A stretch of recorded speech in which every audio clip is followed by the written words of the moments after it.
Today we march onward to March, and we get to the business end of the 2030 season, starting with the meme team of the playthrough, Burnley, who are once again leading the table. Delbridge starts this episode a little bit tired, so I'll try and wait to the second half to use him, but the plan for the first half, if we can pull it off, Draco, Nutmeg, Bins with the header. I was trying to calculate this with Liddell. It's not going to go through anyone, but I think I still need to threaten the possibility of crossing with Draco to try and unsettle their defense a little bit. Or I could do this. Yeah, that works. It wasn't my plan, and it's not going to be the most effective of cannon shots, but we can still try it and go 1-0 up. Oh, that was a close one. He actually rolled a 10 on his second at third. Well, me fumbling the English language aside, we have ourselves a chance to do the original plan and go 2-0 up if everything's well. Almost stuffed up the cross, but important thing is we didn't. And it could be 3 as well, because there is absolutely nothing stopping us from getting here and scoring another one with Bins. Well, except rolling low, but that didn't happen. May have given them a 3 chance to score though, and I have, because I want Carswell to get some experience.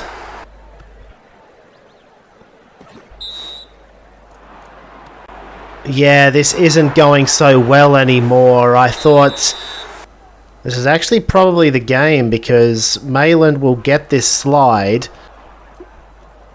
and a chance to have Davenport score as well. Yeah, Davenport gets on the board. We get ourselves a pretty emphatic win over Burnley, despite the calculated gamble of subbing on Carswell. We picked up over 60 glory for beating the league leaders there, which means we have another upgrade. At this point, I think I want to get bench coach to 4 stars relatively quickly. Catch it up to defender coach. So midfielder coach will come next, then defender, and then I'll put 2 in bench. Well, here we go. The next round of the EFA Cup. We got through the last round on penalties. Can we turn that spot of luck into a big run? In fact, I figured out what we can do since they don't have a sweeper. Take this left back out of play with a rainbow feint, and then we have cannoning position for Jerd. Perfect. In fact, while on that line, we could probably make it 2 because Liddell can just ping it across, and we'll do the same thing again. A near miss on that, but so far so good, and we're good. It was worth a try, I think. But I couldn't do much with it after getting the ball, so now I've let that through. Not to worry. Now that it's our kickoff, we have our own option that is pretty much unopposed because they haven't covered this square crucially. So, oh, we missed it. Let's try that once more. I'm actually going to have Delbridge take the cross. It doesn't really matter which of these 2 take it because it's only a cross factor of 15 either way. But I wanted to give Delbridge a chance to get assists. We may still get screwed, but hopefully not. Well, okay, we do. So much for that. Bollocks. But he's got cannon shot, not rainbow feint, so he has to take a regular shot, but he does score it. Still, nothing another header can't fix. We're pretty much got a 3 reign to score as much as we want, as long as we don't get screwed on any rolls. Double pressing just to get the ball off of a guy who only has 25 control anyway. Were they really that scared of fire? But because they didn't do anything with it afterwards, we do have a chance to make this 5-2. And I think I'm going to take that chance, even though it does leave Draco tired for the next game. Have that. Really good match for us there. We should have no problems making the quarterfinals of the EFA Cup. Alright, next up we have Huddersfield Town.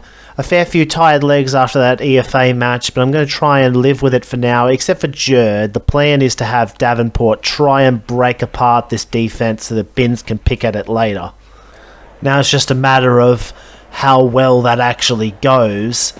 Yeah, see, even that's not so bad, because at least it means that I can start moving Binns forward. Another thing we're doing here is trying to tire out the sweeper because he's got level 3 slide, so the AI always favours him. Oh, that's a very dangerous hold. Major blunder. We just get it right now, and I can even step into this. Oh, okay, I can't step into this. Alright, we do have one more tactic available to us. It involves Delbridge coming over now. Level 2 slide still gets it. Oh, but it doesn't need to go through anyone because Davenport just has a 3 lane. Woo! I'm getting a lot of success with this guy all of a sudden. Ah, that's a problem. He managed to get the lofted pass to work because he has so much passing stat. Alright, let's try this again. Cross off the hardest tile. Maybe Tally Match will miss it. Does miss it. Yes, that is the way to get it past a person in the way. Yeah, I would need long pass here. This is why I'm actually thinking of eventually turning Foot into a right midfielder, so that we can have another player like Hutchinson actually. Okay, the original plan that I was going to do. The CD's there, so I'll have to go through the RD instead. But yeah, that would have been an easy way to just go 3-1 up immediately. We're still going to do it.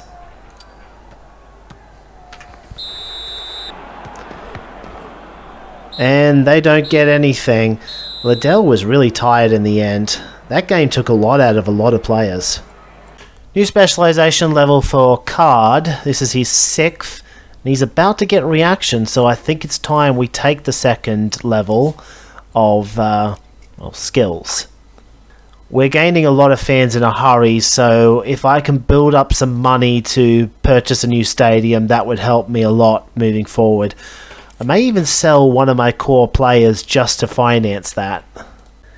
However, the only player I can realistically see myself selling in that fashion is Mayland, because Carswell will do the same thing eventually, but Carswell is still a year and a half away unless we get him a lot of playing time in the interim to speed up his slide tackle training.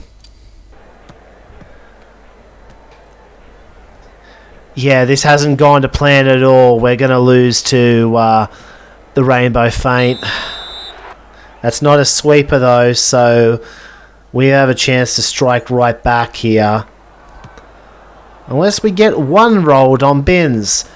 Oh, it's Leicester City. It's a team that we got screwed over on RNG in the National Cup. That's why. This team is cursed. Got ourselves another chance though, and this time it finally goes through. One more time. Let's see if we can get the lead now. Yep. Really good. Oh no, the DM all the way from there? Really?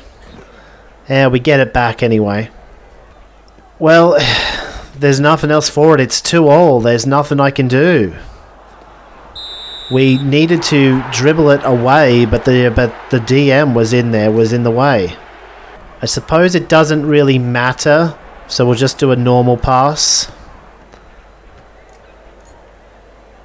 Okay, it does kind of matter because the RD is there, but the CD would have blocked otherwise. This is still fine though. It went out for a corner and Binns has missed it again. Well, even though we got the ball back, I had nothing left to do with it but lament my lack of luck against Leicester again. But not even an epic dose of bad luck could stop us against Luzerne, I believe. We can probably clear the bench for this one. I'm not going to go all the way with it, but a lot of players can be rested for the next league match. Because you see, we have ourselves a 3-goal lead and an easy way to make it 4 even. Because Rouse is still good enough to cross and Binns is still good enough to head. So I figured I'd better put at least one slide tackler back on and concede right away.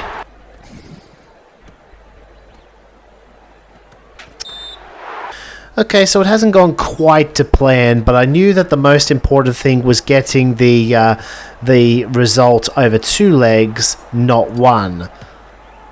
So I'm pretty happy with what happened. We do get ourselves...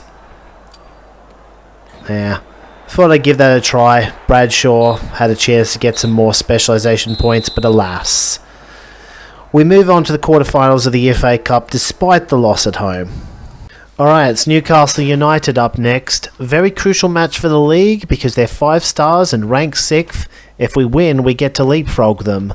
And we are in the midst of a battle to stay in Europe if we don't win the FA Cup. Wait, I gave up too soon. Because I was only looking at this guy and how he had reaction. Didn't realise that I actually had... Actually, you know what? Go through you instead. That way I can cannon shots. There we go. They passed to the wrong guy though. Liddell takes it when Perez won his fight. This is also dangerous, but we get away with that. Midway through this second half, I realised I was realistically playing for a 1-0 win, and just tried to turtle up to make sure that happened. We are going to get that 1-0 win now. Yeah, that just puts a bow on it. Jerd's cannon shot in the first half was the difference. Last game of the month, and probably the episode, because I think we're going to make a really deep cup run. AEK Athens, by the way, the team that beat Manchester City the previous round. But in the meantime, lads, it's Tottenham. They're actually looking a little bit tired. They just came from a National Cup game, so we may be able to exploit that. Well, that first half was a real case of non-action and stop excitement. Let's see if we can do any better here. Yeah, okay, I should have checked that there was a playing out player as the goalkeeper. Ooh, but that's a good chance. I mean, the injury, obviously not something we wanted, but we are getting the ball in a dangerous position. But here's the problem. Even if we do that, Courtauld is blocking, and if we went this way, Guerrero would have blocked that, so we just have to hit it and hope for a better chance a little bit later on. And now instead it's Tottenham that had the last chance because all I could do was get it with Bradshaw, which was itself a lucky roll. But now Martial, it's 0-0. But still, we went undefeated in this episode. Well, unless you count that EFA Cup loss, but I don't because it was a deliberate loss. I played the second team. We move up to second in the league, and still a good chance of taking 5th, though it looks like the top 4 is going to slip. So if we want to qualify for Champions League next season, we have to win the EFA Cup.